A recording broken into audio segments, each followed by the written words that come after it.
Assalamualaikum warahmatullahi wabarakatuh. Selamat sore, sobat fisika dimanapun Anda berada. Kembali bersama saya di channel YouTube Doni Andra Fisika Channel, akan mengajak Anda untuk belajar bersama-sama ya, masih di topik fisika ya.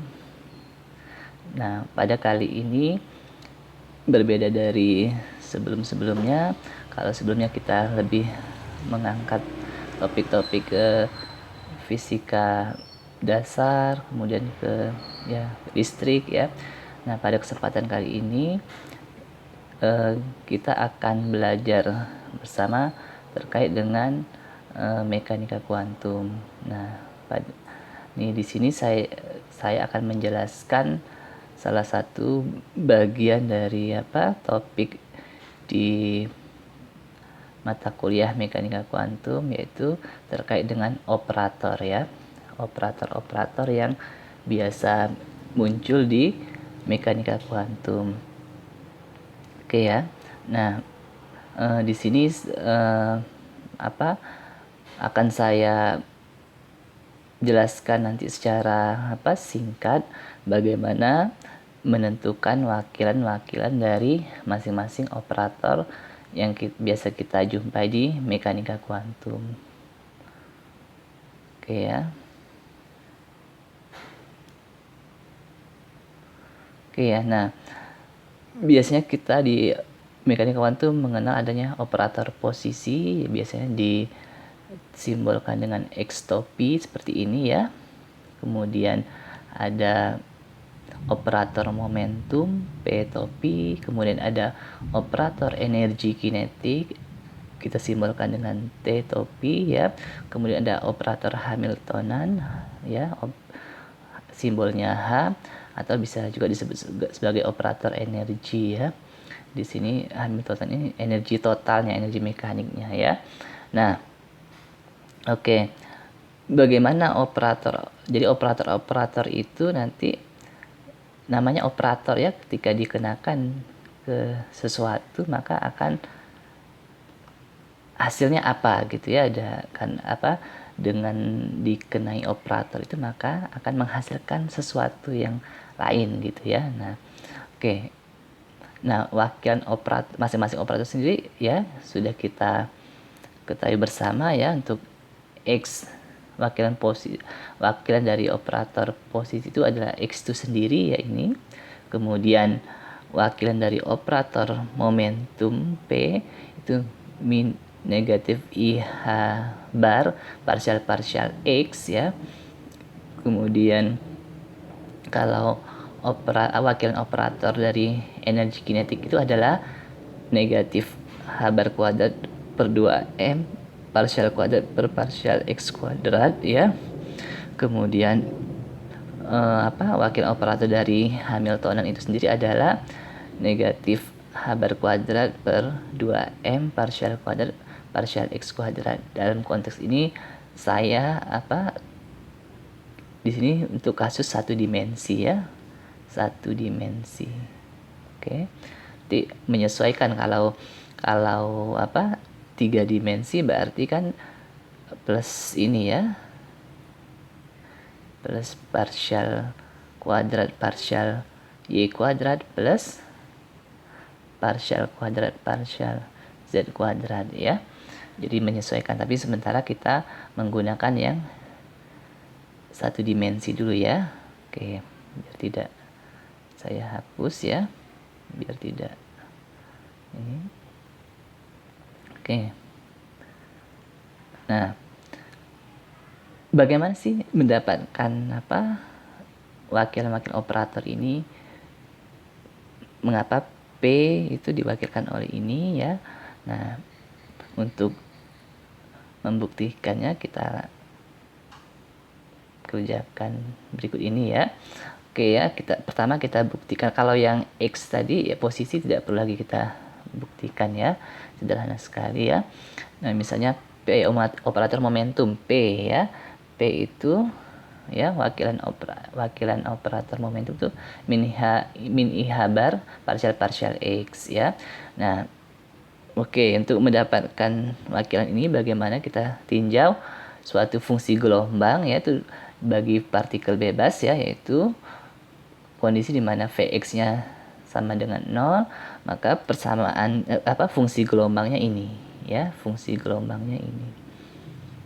Nah, berdasarkan fungsi gelombang ini ya, coba kita turunkan fungsi gelombang ini terhadap X satu kali ya, ini ya, partial ini diturunkan terhadap X, maka ini kan eksponensial ya, ini eksponensial, maka kita turunkan yang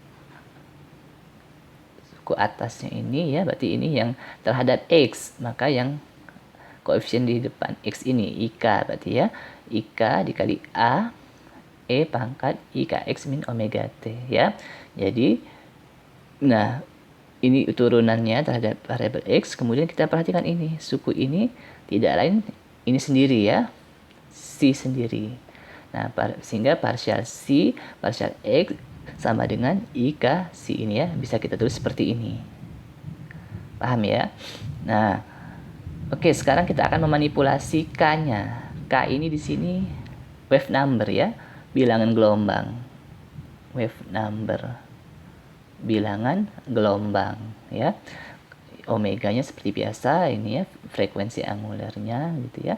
Nah, masih ingat ya di pelajaran di mata kuliah fisika modern ya, nampaknya di SMA juga pernah ya dipelajari bahwa ya momentum itu ya P sama dengan H lambda ya. Kemudian bilangan gelombang itu sendiri adalah 2pi per lambda. Nah, dari kedua hubungan ini, relasi ini kita dapatkan ya. Ya. Jadi sehingga P-nya sama dengan H dibagi lambdanya adalah 2pi per K ya, 2pi per K, sehingga hasilnya adalah P sama dengan H dibagi 2pi per K ya, sama dengan HK ya, H bar K ya. Nah, sehingga K sama dengan P per H bar ya. Inilah K-nya. Jadi kita nanti arahkan K-nya ke P per H bar. H bar di sini adalah ini ya, tetapan Planck ya, yang tereduksi ya. Tereduksi ya, tetapan Planck tereduksi ya, bisa juga disebut tetapan Planck kalau H-nya itu tetapan Planck-nya ya. Oke. Nah, kemudian kita substitusikan nilai K tadi, P per H bar itu ke persamaan ini tadi ya, turunannya tadi ya, sehingga partial C partial X sama dengan IP per H bar dikali C ya. Nah, oke, kemudian kita kalikan kedua ruas dengan H bar ini ya, dengan H bar per I, sehingga ruas kanannya jadi, ruas kirinya di H bar per I partial C partial X, ruas kirinya ini kan saling meniadakan ya, mengcancel ya sama ini ya. Jadi tinggal PC ya sama dengan PC ya. Jadi sehingga persamaannya jadi, nah yang H bar per I ini bisa kita nyatakan seperti ini. Ingat ya, kalau ini kan 1 per I ya. 1 itu sama aja apa? Min 1 dikali min 1 ya, dibagi I. Ingat, I itu sendiri adalah akar min 1 ya, sehingga kalau 1 per I itu sendiri sama dengan apa? Ya, min 1 ya dikali akar min 1 itu min 1 itu adalah I kuadrat dibagi I. Sama aja mengatakan ini min I ya. Min I jadi naik, jadi min I H bar partial C partial X sama dengan PC ya. Kita hapus saja ini biar nggak terlalu kotor ya. Oke ya, itu sehingga hasilnya P min I H bar partial C partial X sama dengan PC. Nah, sekarang kita kelompokkan yang ini, kita faktorkan C-nya ya. Jadi ruas ruas kiri ada C, ruas kanan ada C, sehingga tidak lain ini sendiri adalah ini ya. Jadi P sama dengan min I bar partial X. Itulah ya, sama ya dengan tadi. Jadi inilah wakilan dari ya operator momentum min I bar partial X. Nah, bagaimana dengan energi kinetik? Energi kinetik lebih sederhana lagi karena kita sudah dapat wakilan operator momentumnya ya. Sehingga kalau energi kinetiknya adalah, ingat ya, di fisika dasar kita sudah belajar ya, T itu adalah apa? Atau EK biasanya setengah mv kuadrat, atau kalau dinyatakan dalam momentum adalah P kuadrat per 2M. Nah, kita sudah punya P kuadratnya ya, dari P tadi. P-nya kan min I bar partial X, maka kalau P kuadrat berarti sama dengan min I bar partial X dikuadratkan ya. Nah, dikuadratkan sehingga hasilnya apa ini? Ya, ini ya, ke sini ya. Jadi T-nya sama dengan 1/2M min I bar partial X kuadrat. Nah, sehingga hasilnya T sama dengan 1/2M min, kan min kuadrat positif, I kuadrat negatif 1 min. Jadi min H bar kuadrat partial X kuadrat. Sehingga bisa kita tulis seperti ini ya, min H bar kuadrat per 2M partial X kuadrat. Inilah wakilan dari operator energi kinetik. Nah, bagaimana dengan Hamiltonannya, dengan energi mekaniknya, totalnya adalah, ingat energi total itu adalah energi kinetik ditambah dengan potensial. Jadi jumlah dari energi kinetik dan potensial. Nah, energi kinetiknya kita sudah punya yang ini ya, tinggal disubstitusikan ke sini nanti ya. Tinggal tergantung Vx-nya, tergantung potensialnya ya, tergantung fungsi potensialnya seperti apa gitu ya. Nah, inilah operator dalam ini ya, dalam mekanik kuantum ya, yang sering kita gunakan. Nah, selanjutnya ya, bagaimana memanfaatkan operator-operator ini? Nah, salah satunya kita kenal konsep ini ya, nilai harap ya. Mungkin yang pernah belajar ada nilai harap posisi, nilai harap momentum, nilai harap energi ya. Nah, operator-operator itu berperan dalam dalam proses perhitungan nilai harap tersebut. Nah, oke, sebelum ke nilai harap mungkin perlu saya jelaskan sendiri lagi ya. Ketika kita di kuantum itu akan diperkenalkan dengan suatu entitas yang namanya fungsi gelombang ya. Si xt ini adalah fungsi gelombang. Nah, berbeda halnya dengan mekanika klasik ya. Kalau di mekanika klasik ketika kita sudah punya fungsi gelombang si xt, itu sudah menggambarkan, sudah bisa mendeskripsikan banyak hal ya, variabel-variabel dinamis yang terkandung di dalamnya. Jadi dengan si xt itu kita sudah bisa menggali banyak informasi terkait besaran-besaran fisis di dalamnya, misalnya kecepatannya, percepatannya, energinya, momentumnya bisa kita gali dari si xt. Nah, kalau di mekanika kuantum, si xt ini sendiri itu meaningless ya, tidak bisa dikatakan tidak berarti kalau misalnya hanya si xt saja. Jadi tidak ada informasi yang bisa kita dapatkan kalau kita hanya mengetahui si xt saja ya. Tapi jika kita arahkan ke probabilitasnya, yaitu si ini ya, si xt kuadrat dx kita nyatakan seperti ini ya. Nah, dengan ini maka banyak hal yang bisa kita dapatkan, karena ingat ya, berbicara mekanika klasik itu sifatnya deterministik. Kalau kuantum itu indeterministik, dia sifatnya probabilistik ya. Jadi kemungkinan, peluang ya. Jadi berbicara peluang, jadi interpretasi statistiknya justru lebih ini ya, terpakai di kuantum ini ya. Jadi maksudnya tidak pasti nilainya gitu. Jadi ketika kita misalnya ada suatu partikel, misalnya kalau di klasik kan si xt misalnya sama dengan apa gitu, kita bisa memprediksi posisi suatu partikel tersebut pada saat t kapan secara pasti. Nah, kalau di kuantum tidak seperti itu, tapi yang kita lihat adalah peluang menemukan partikel ya ini tadi ya. Jadi si xt kuadrat dx sama dengan si konjugat si dx ini sama ya. Ini kalau kompleks kita gunakan yang ini. Kalau dia real semua, real bentuk fungsi gelombangnya, maka cukup gunakan ini ya. Nah, makna dari si konjugat si dx ini adalah peluang kita menemukan partikel pada wilayah x dan x plus dx, antara x dan ini ya, antara x ya dan x plus dx pada saat t. Nah, justru peluangnya yang lebih bermain ya, dibandingkan kalau mekanika klasik tadi kan deterministik ya sifatnya. Nah, oke ya. Nah, peluang itu sendiri kita rumuskan seperti ini ya. Integral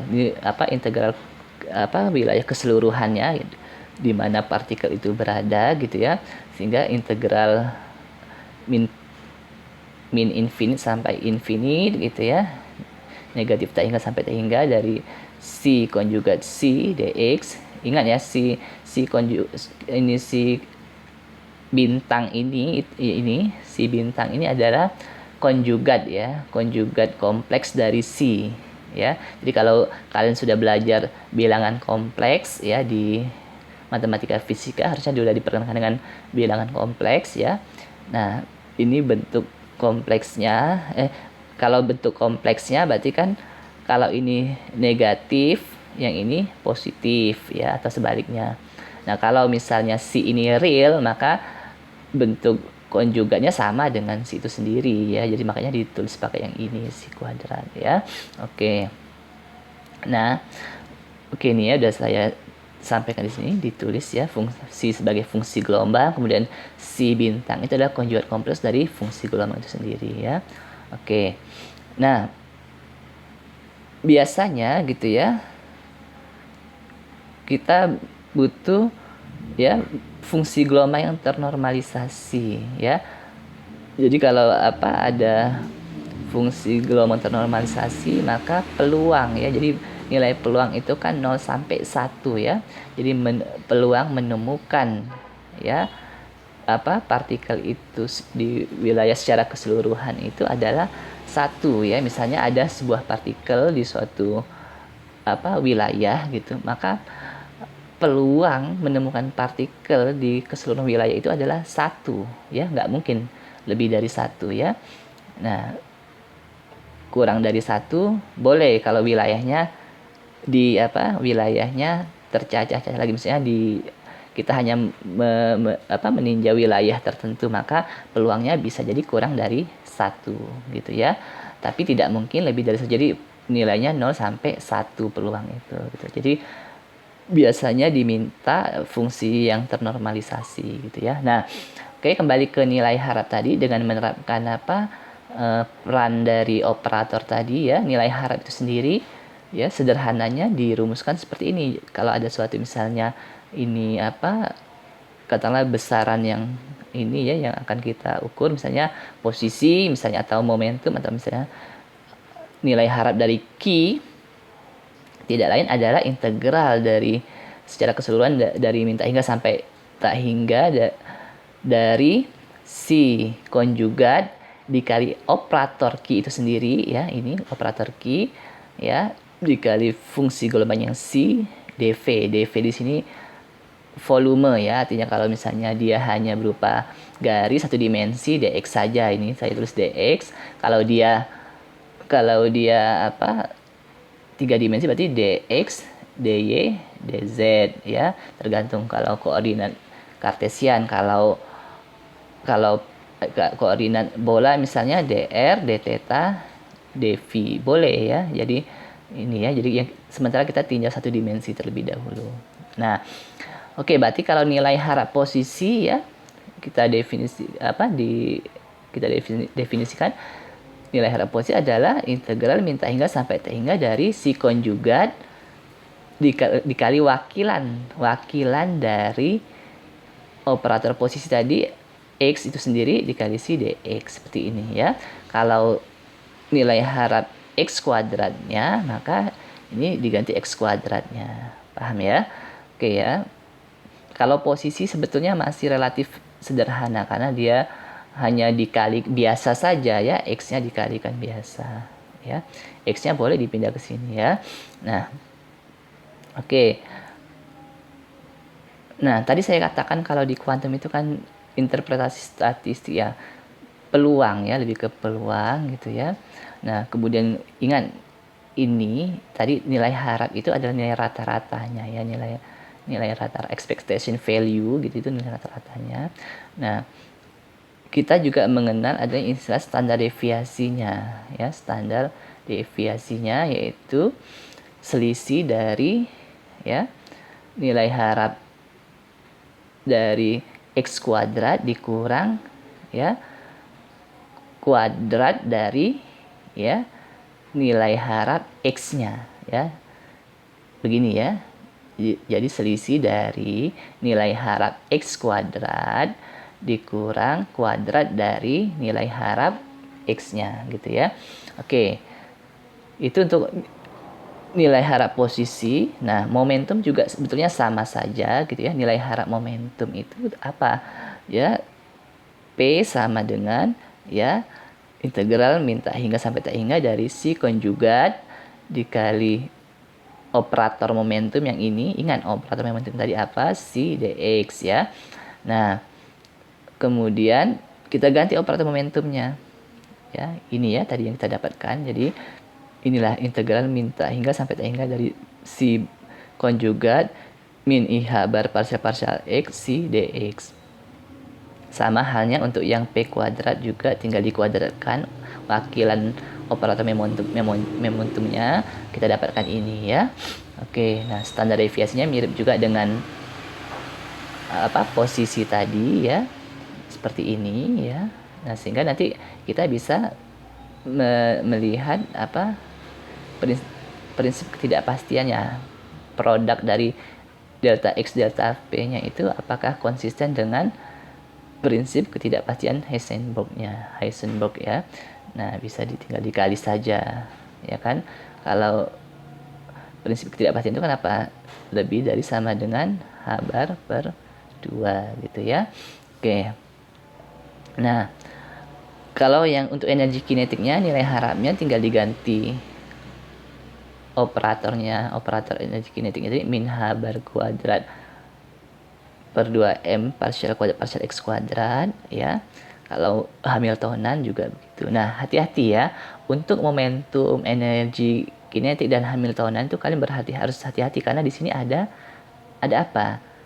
Ada operator turunan parsial ya. Nah, ini kalau yang P kuadrat turunan 2 kali ya, ini juga sama ya, 2 kali. Ya, ini juga ada operator turunan. Jadi, ini dikenakan ke fungsi gelombangnya nanti. Ya, fungsi gelombangnya ini ada kurang ya. Saya tambahkan lagi di sini. Ini ada C dx ya.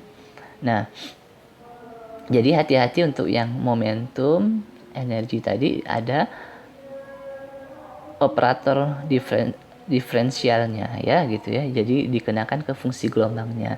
Jadi pelajari juga konsep diferensial tergantung bentuk fungsi gelombangnya. Kalau di eksponensial bagaimana menurunkan fungsi yang bentuk eksponensial. Kalau dia trigonometri bagaimana menurunkan fungsi yang sifatnya trigonometri ya.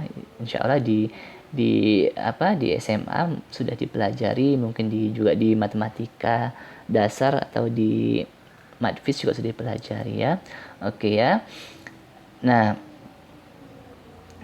itu tadi ya untuk penjelasan terkait masalah operator nanti. Jadi sederhana saja, tinggal kalian ingat kembali masing-masing operator wakilannya apa, nanti keterpakaiannya di mana gitu. Lambat laun akan paham gitu ya arahnya mau kemana ini gitu ya. Nah, Jadi tolong untuk piranti matematis yang harus kalian pahami ketika belajar kuantum itu yang pertama adalah ini ya